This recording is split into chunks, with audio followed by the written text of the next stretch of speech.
Good morning and welcome to my channel. Today we're going to be looking at the Bunn Special again. I love that name, Bunn Special. Every time I hear that name, it makes me hungry. So down below, this way, that way, you can see the 24 joule Bunn Special.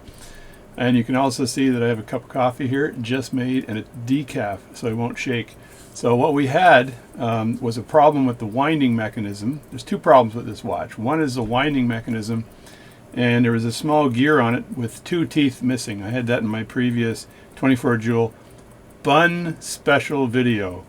And so I went to a gentleman that runs a business called Dave's Watch Parts. Now don't go and buy all his stuff from him, because you'll leave me with zero. So anyway, I just went and found what gear this was through my reference material. Actually, I think I went on pocketwatchdatabase.com and I looked down and I saw what gear it was, and I went to my American Pocket Watch reference material. And I found the gear, and I sent an email to Dave from Dave's Watch Parts, and Dave was like, yeah. Dave's like, yeah, I got that. I'll mail it to you. So he charged me, I can't remember what he charged me, but anyway, he mailed it to me and it came in the mail today in a little tiny bag. There it is there. Let me see if I can show it to you on the bottom. There it is there. It's an odd gear because it's like a double gear. There's a bottom gear and then a top gear. Let me flip that around so you can see that. There it is there. Bottom gear and then top gear. It's kind of an odd gear. So I've got to remove the movement from this watch once again and replace that gear so the darn thing will wind. See how I kept that clean by saying the word darn instead of damn? So it'll wind, and then we're all good. So it'll set, not wind, set. So I was having problems setting.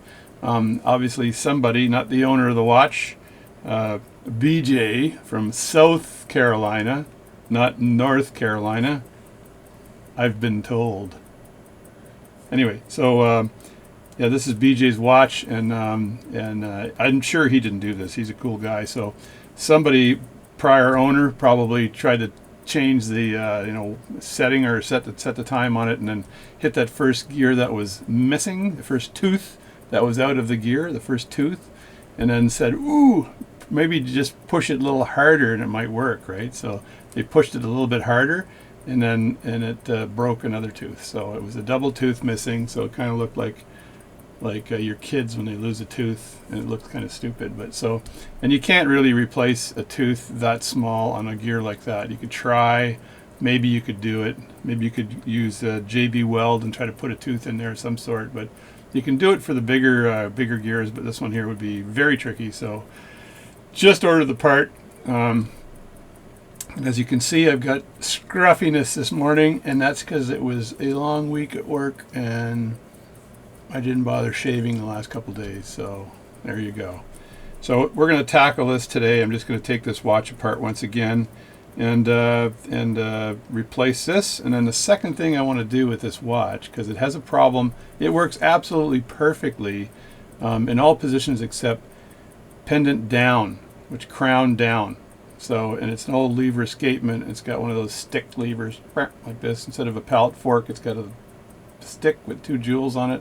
It goes like that. There's a name for that.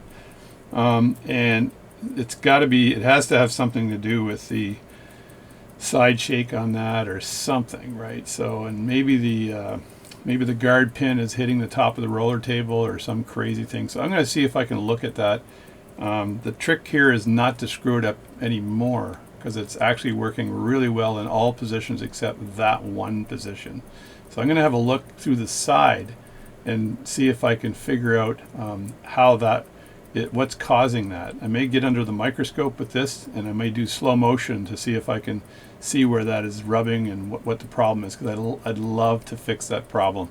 But the first thing I want to do is get this gear in place, which means I've got to disassemble the winding mechanism on this watch to get at that gear, replace it, oil it, and test it. So let's get on with the job, and thanks for watching my channel.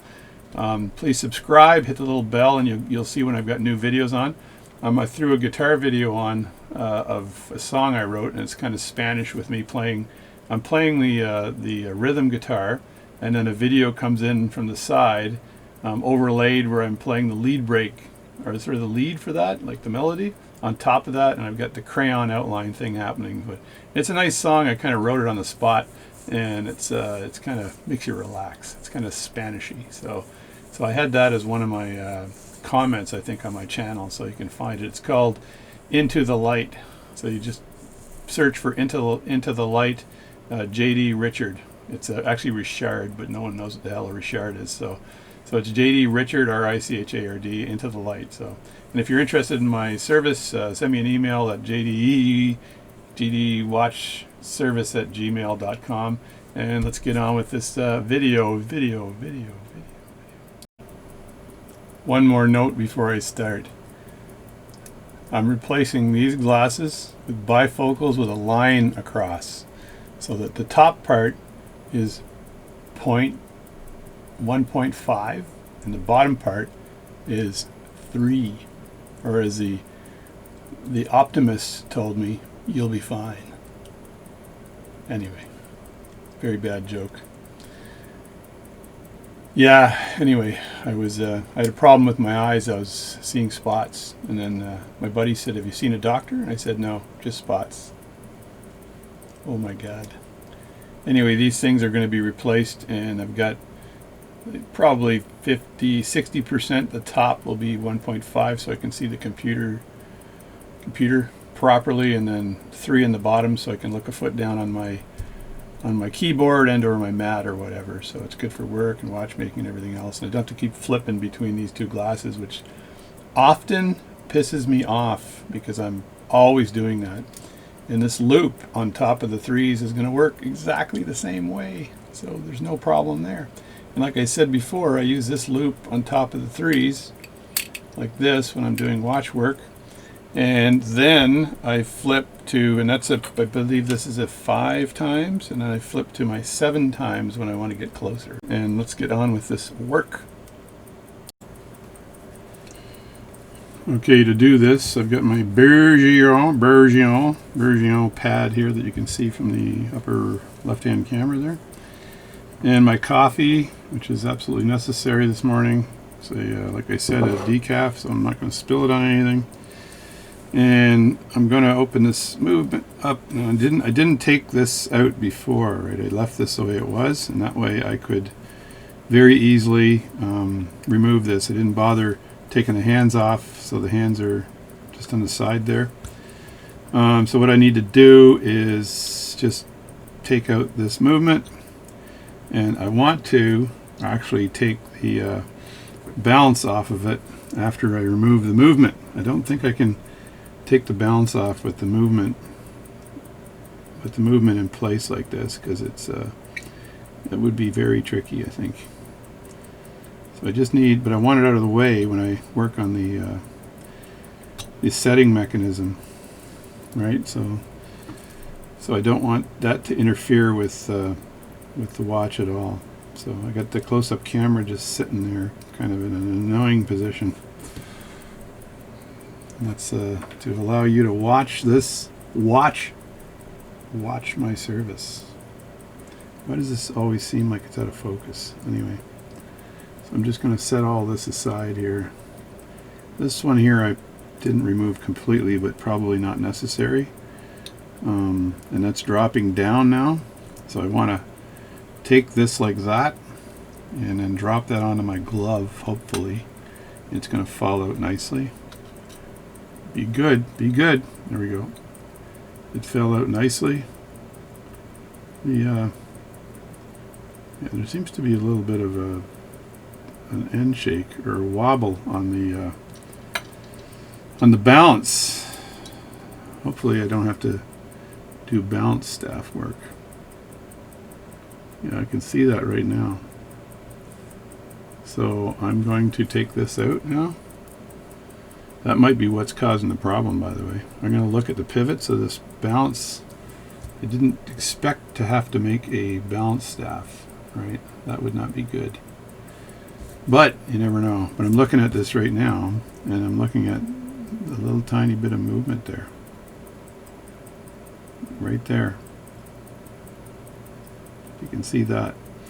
Now it was running very nicely, but But as I was saying before, when you hold it a certain way, it stops, and that might be why it's stopping.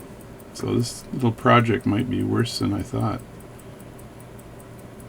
So let me just remove the balance itself, and I'll examine those pivots and see what they were saying. I'll also take a look at the jewels, the upper and lower jewel.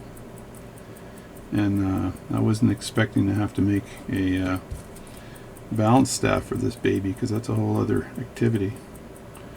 That would be tough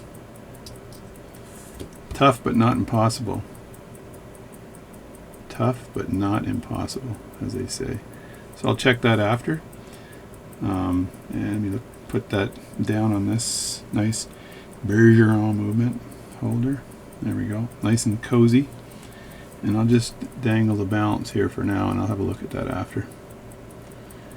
It looked like there was a bit of side shake there going on, which usually indicates that you may have problems with the pivots on the top or bottom, right? So the first thing I want to do is remove the face from this watch. I'm going to deface it, remove the face from the watch, and I need to. It's funny how my camera pauses for a second. I think I got it on such high definition it doesn't know what to do.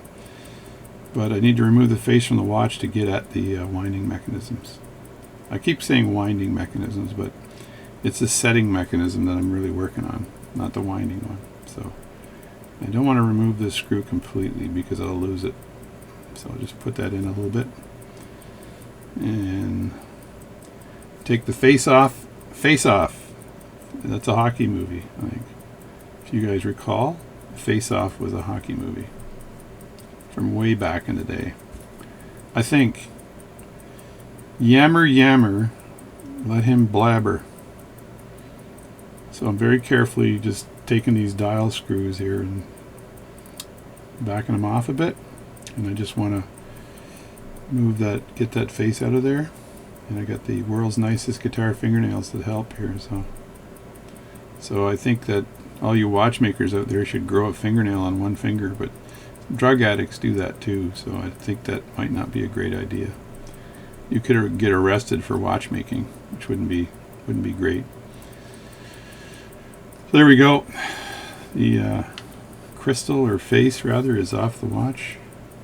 Face off. Let me just get this out of the way so I don't make a mistake, and I get this out of the way, this gear here, and it's just so I don't want to accidentally drop those gears. So there's that gear right there with the bad tooth. So I want to replace that gear. So I think I need to remove some of this stuff and get at that gear. I'm going to zoom in here because it's terrible. My zooming was awful. I'm going to explain a little bit that again with the proper magnification here. So yeah, so this is the gear right here, this one here, and the tooth. There's a tooth missing here, and I think you go a little further, there's another tooth. I'm just hoping this is the exact right gear that I need. So I think I'll just take that out right now and dump it. It's better to dump it than to handle it. And it looks like it's new old stock NOS. And let me see if that's a fit. And that looks really good. It looks like it's a fit. So I think I'm going to go about to disassemble this just a bit to put in the gear. Alright, having a quick look at this to take this out.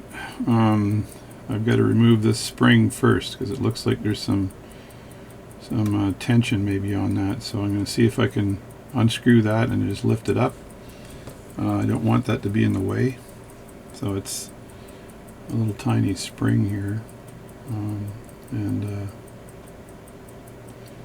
also don't want to break that spring because then you got to address that problem. It's one problem after another here. So I don't think this spring will be a problem. So just remove the spring. The spring has sprung. The grass has riz. Look at where the birdies is. So I'm going to just see if I can work that spring out just a bit here. Not sure. There we go. That came out pretty easy. That spring was in a little slot right there. So, and that just helps this go back into position once you've moved it. And then I just loosen this up. And as I dig into the mystery of this replacement, and it just looks like that's holding everything down. Just take that aside and very gently edge that up, because I don't believe there's anything else holding that in place. Yeah, I'm correct. So that just comes right out. So I can just grab that from the side like this, I think. Straight up. There we go. Straight up out of Compton. So I just pull that whole thing up, right, and when it goes back in place I need to deal with that. So this little gear here, you look at the gear here, it just looks like it's floating there, but I think there's a pawl on the back side, like a little knobby on the back side of this gear. And if you look at that gear closely, there's a tooth missing right here, and it looks like there's a tooth. I got to get a little closer here to have a look at this, but yeah, there's another tooth missing right here. So there's 2 teeth missing, so it's basically a 6-year-old with 2 teeth missing. So the new gear has got no teeth missing. It looks pretty much the same. I'm hoping it's gonna be the same. So that goes in like that, and then this part here will go back over the top. I just put a little bit more oil in there while I'm in here to make sure I'm taking the advantage of the exposing of this particular mechanism. And like I always do, I hope and I pray as I'm doing that. So I'm using a bit of a thicker oil here, and I'm just going to put a little oil on the inside of this gear here, like so. That should spread around, and then I'm going to put a little oil on the inside of this here, which hopefully that spreads around as well. You don't need much oil because you don't want it to spread around and make bigger problems than you had before. There we go. That'll help that slide around underneath that. And you don't want to attract dust when you're doing this, so you just don't need a ton of oil. On the face, because this just goes right down on the face of this thing, so. And then just a tiny bit of oil on the inside, and that should do. And I'm going to see if this thing just sets down nicely. More gear nudging might be required, but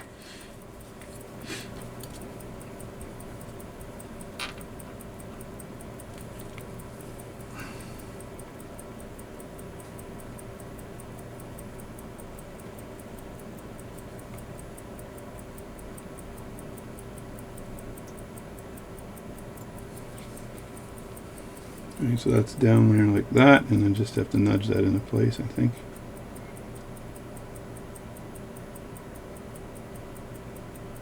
Very easily, very carefully move that into place.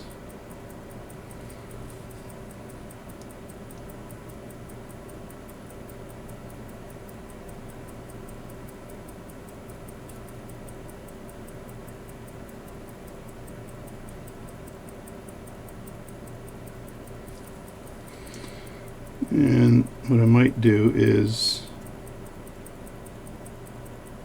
actually use the winding mechanism to help here. There we go.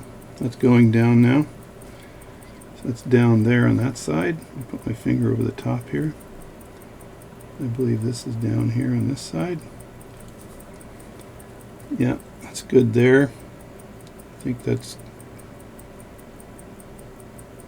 down here. You just put that screw in loosely and then just tuck it all in.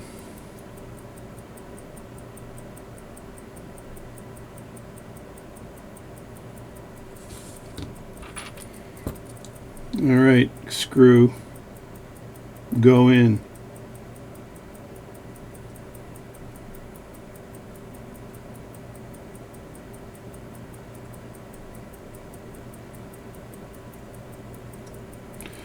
Okay, that screw is in nice and easy.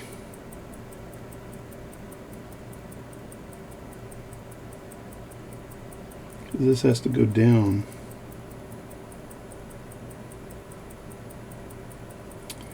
Once I have that spring in there, everything will come back.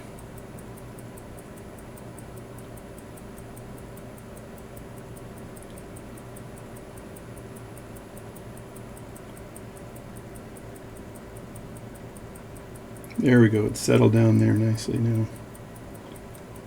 Yeah, so now I gotta screw this a little tighter. And there it is. And I'm going to put the spring in first before I play with this anymore. And the spring was kind of in the center with zero stress, I think, like that. So let's just tuck that spring back in here. And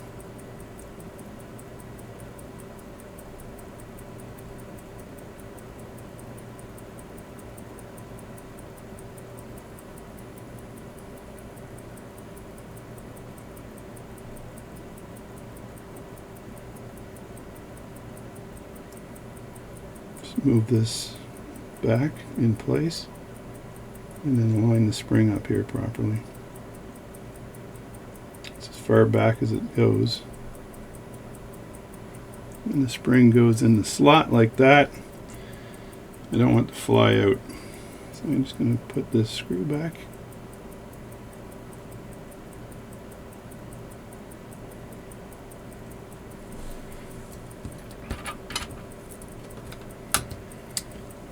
Very carefully.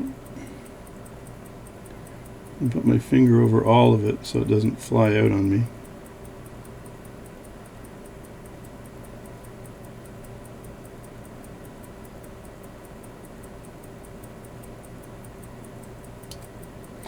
Damn it, I had it. I had it.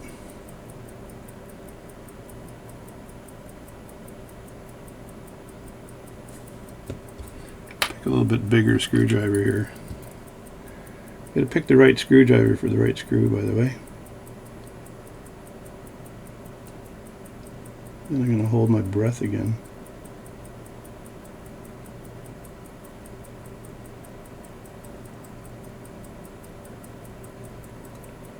The thread's trying to find home. There we go. I believe that's right.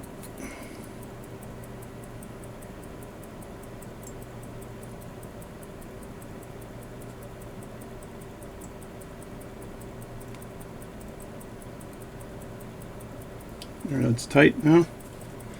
And I think I can just tighten this up too, so it doesn't go anywhere. So let me just push this over.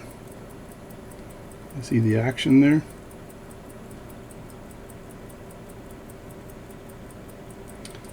And let me tighten this up here.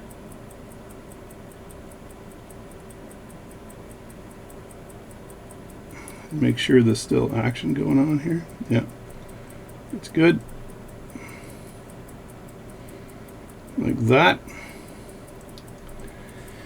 And then I'm going to put a bit of oil where the screw is, or where the spring is.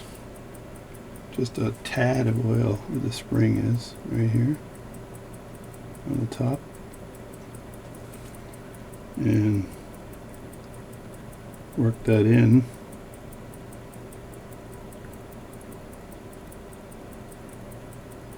On the inside just a bit, and then a little tiny bit of oil right with the pusher here, the lever set lever, the leave it to beaver lever. And I'm going to put just a bit of oil here on the gears too.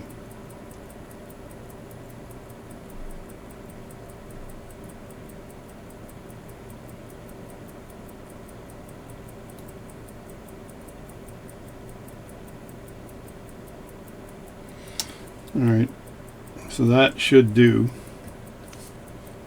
Now I'm just going to take my winding mechanism and see if it works. But before I do that, let me put the minute wheel in again. Slide that in place and line it up. The minute wheel's in place, and then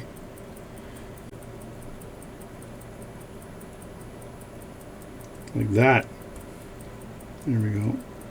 And that's making contact with that wheel there. And then you have a quick look at this too. Yeah, it's funny, the wheel that I replace it with, it's got a slight bevel on it, and this wheel doesn't look like it has any bevel on it. Them there watchmakers are all the same, aren't they? Now I'm going to get my winding mechanism here and see if that works. See if I get the right key here.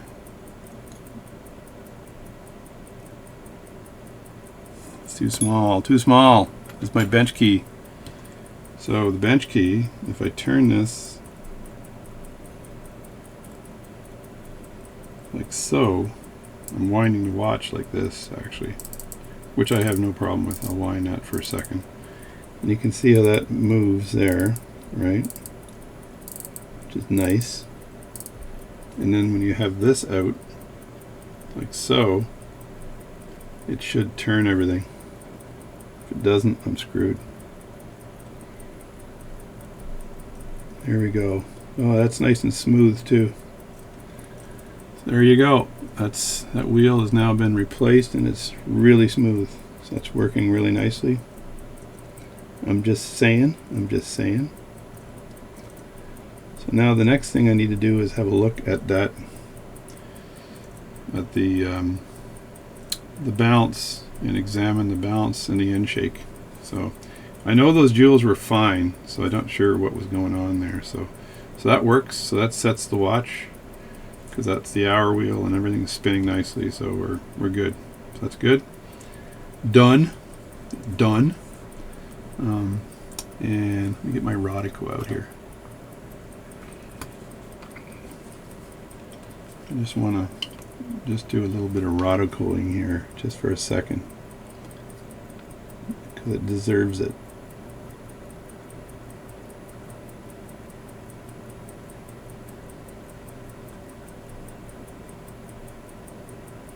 Rodicoing.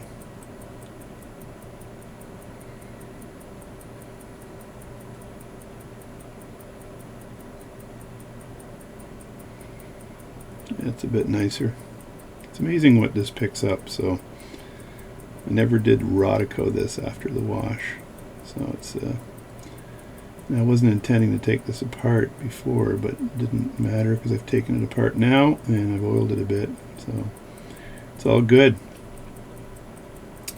Now I have to look at that, do some work on that balance. So I'm going to end this video right now, and then the next job will be working on the balance. So there's a nice shot of that mechanism there, and that new wheel that goes up like that, and then the winds